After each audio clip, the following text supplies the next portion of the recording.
Yes, we have not staged candidates on all positions because our major aim as FDC, it is not all about participation.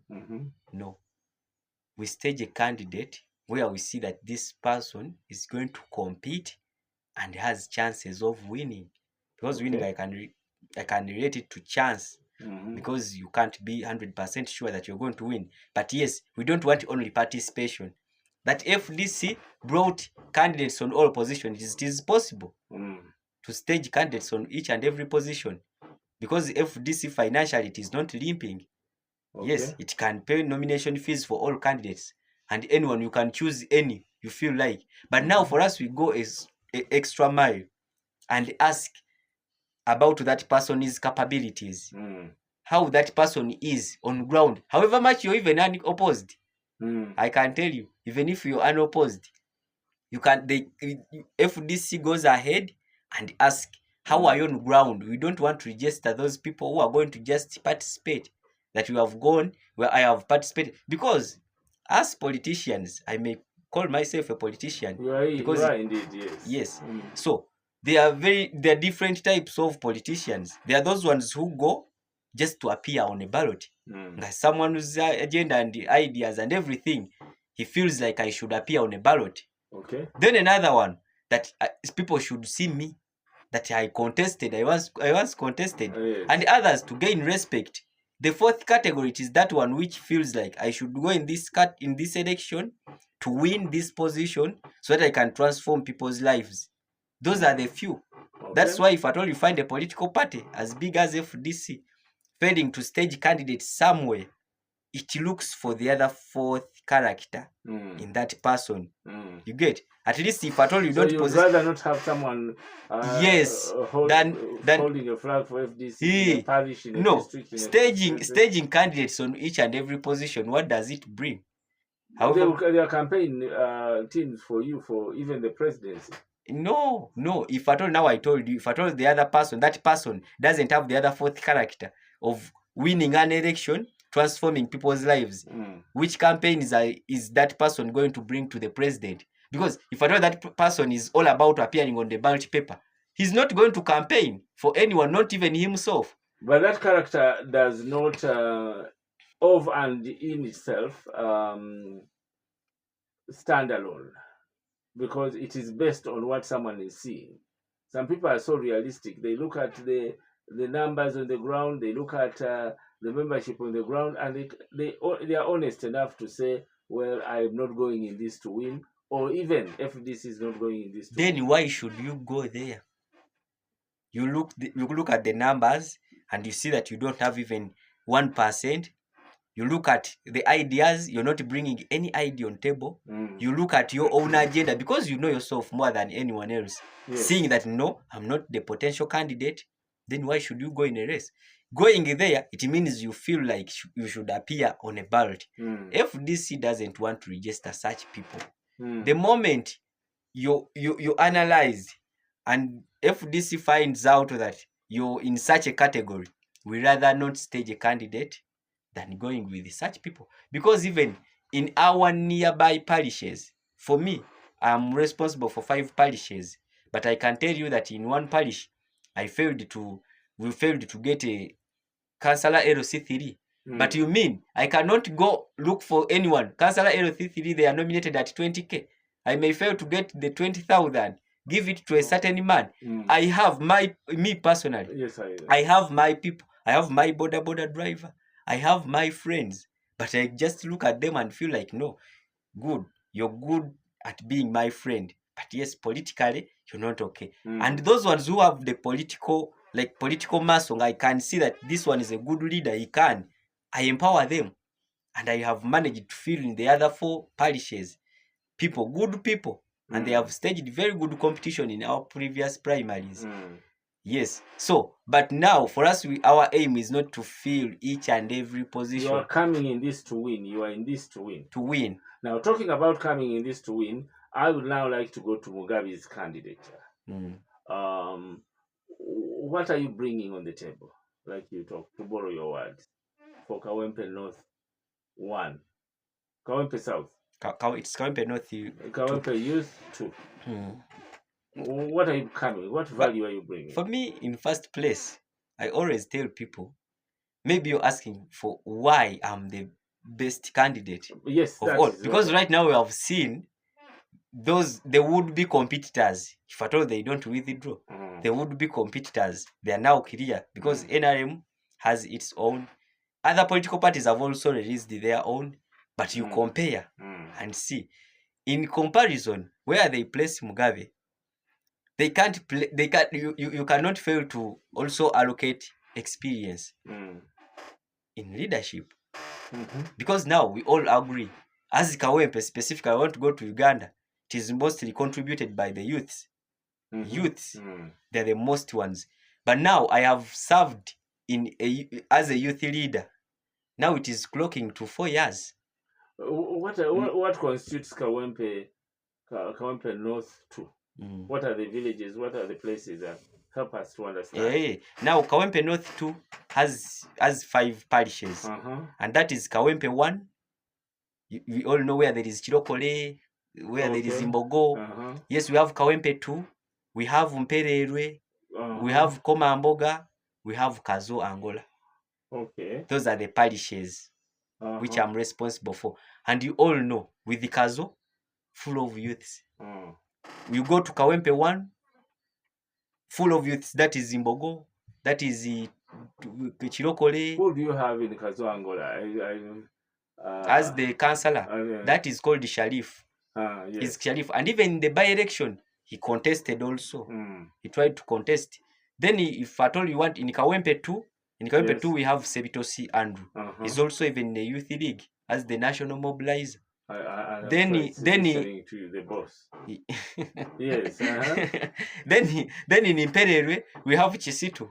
He even contested in the other previous elections. He was number 2.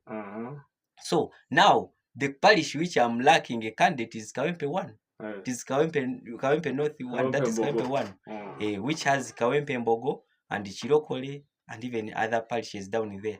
But if at all we manage, very many have come out saying that we need that card, we need the FDC ticket to contest on this position. But after vetting, some are just jokers, others are just don't possess anything like any character of leadership. Because if at all you go back on ground, someone is not even known where he stays, where he sleeps, that person is not a good candidate. For us, we want to stage candidates who are members in that specific parish or villages. Yeah. All right. So we are saying, you said experience is what you are bringing on the table. Yes, experience. Now, with experience, I have no question mark because I've served in different leadership positions. Now, the next thing, it is all about now. Maybe it is added advantages, because we know now we are living in a generation whereby people are not educated, and on top of that, people don't want to research, people don't want to know, of which a leader, you have to be a leader, and on top of that one, you're not going to lead only like elites. You're leading people. These people, you're going to be their leader visionally. Yes. You're going to be their leader economically. And you're going to be their leader in everything. Now, for me, I went ahead and added a course about public service and accountability. Then I went ahead and I engaged with it is a course also on certificate under the Netherlands Institute for Multi-Party Democracy, of which it is also now, that institution, it is the one funding iPod. Yes. Yeah. So I also went there for a short course about democracy and the rule of law. So I'm that informed. I don't talk from a shadow view of the matters, but at times I talk with experience and even exposure. And another thing, by the way, and I once told it to our listeners, that you look at these candidates, because we have been hidden from this information about our candidates we vote for. Being that the government captured all state institutions, it left us with tied hands. It's like sending free a prisoner with handcuffs. that person may do some things, but not in a proper way. Or maybe may do some limited tasks, not each and everything. Now they opened up for local governments. Specifically, let me use the position where I'm vying for. That is Lord Councillor. It was left open-ended without qualifications. But now reaching at the state hall, the language is English. We're going to have people who have master's degrees on physical planning. You have a physical committee? Yes, we have infrastructure, a financial committee, and in there sits the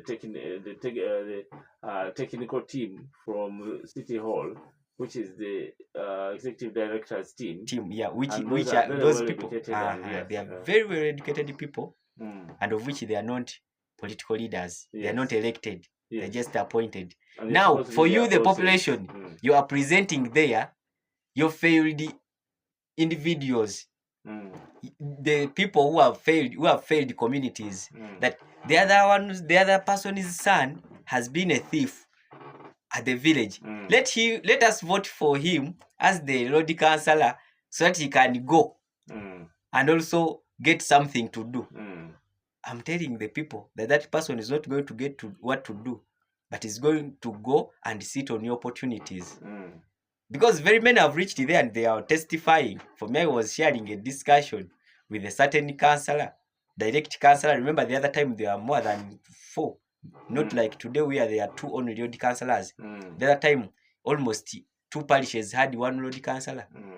So, and he was telling me that, man, we are getting ashamed from that house. You go there. For us, we went there without our books. No one asked for books. And in fact, we didn't have. We went there, we are saying nothing.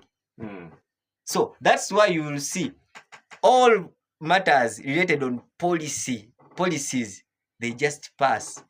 And the next day, councillors will be saying, hey, who passed that resolution?